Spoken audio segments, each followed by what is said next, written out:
I never told anyone what happened in that house, because once I say it out loud, I feel like it will know where I am again, and I've spent every moment since trying to forget. But if you're reading this, if you find this recording, I need someone to know that 214 Asheridge Lane, ISNT, abandoned because of mold or foundation problems or property taxes, like the neighbors like to tell themselves.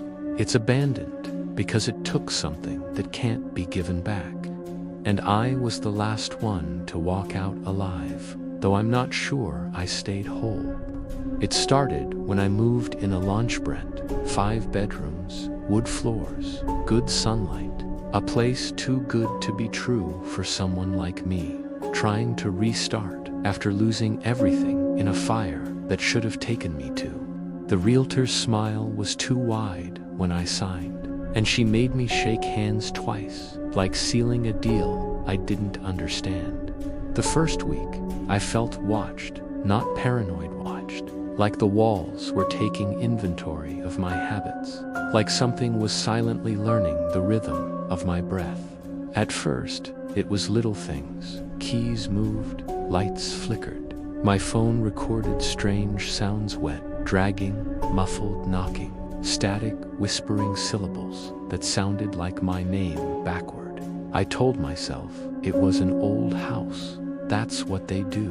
But then, on the 9th night, I woke up at 3:12 a.m., the exact time the fire had started in my old apartment, and heard footsteps in the attic.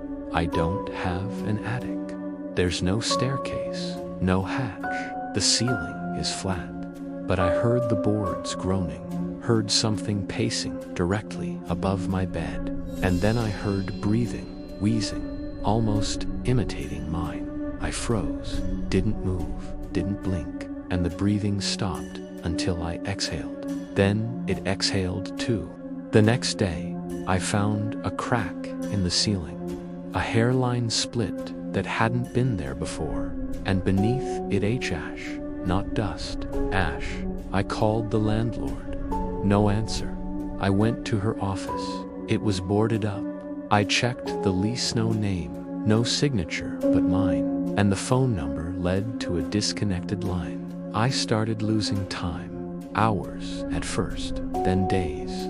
I'd fall asleep and wake up in different clothes. I found photos on my phone I didn't take me, sleeping, me brushing my teeth, me staring into the mirror with pitch black eyes. I stopped sleeping. That's when the house got aggressive. The doors began to disappear. I'd leave the kitchen and find myself in the basement, windows sealed shut. My own voice would echo from behind walls, repeating things I hadn't said yet. One night, I followed the sound of crying and opened what used to be the coat closet. Inside was a staircase spiraling down into pitch darkness. I tried to turn back, but the door behind me was gone. I had no flashlight.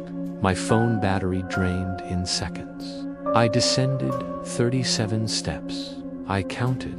At the bottom, a hallway of doors stretched into forever, each one made of a different material: wood, stone, skin, bone. Behind each, something knocked. Behind one, something whispered, "Don't open mine. That's where you are." I ran. I don't know for how long, but when I woke up, I was in my bathtub, water overflowing, and my fingernails were gone. I hadn't felt a thing. Every mirror now showed a different version of me, some rotting, some smiling, some watching. I boarded up the house from the inside. Didn't matter. The boards would vanish by morning. I set cameras. They turned to face the walls. I smeared ash on every doorway. The smell of burning flesh filled the house. On the 13th night, I found a new room, one that had never existed, behind the pantry. A child's nursery, all black toys, melted, crib lined with thorns. And above it, a mobile made of teeth, spinning slowly, clicking in rhythm with my heartbeat. There was something in the crib. It looked like me at 5 years old, mouth sewn shut, eyes wide and wet. It reached for me. I ran. I left the house, barefoot, bleeding, screaming. The front door opened by itself. I turned back once and saw me standing in the window, waving, with something behind my eyes that didn't belong. I never went back. But I see the house now in my dreams, and each time I do, I wake up with more pieces, missing memories, faces, my ability to cry. Last night, I dreamed of fire again, and the child in the crib whispered in my voice, "We burned, and it took what stayed." My left hand is turning black. My reflection now lags by 2 seconds. I hear footsteps in places I don't live. It's still coming. If you ever find yourself near Ashridge Lane, don't look at the house.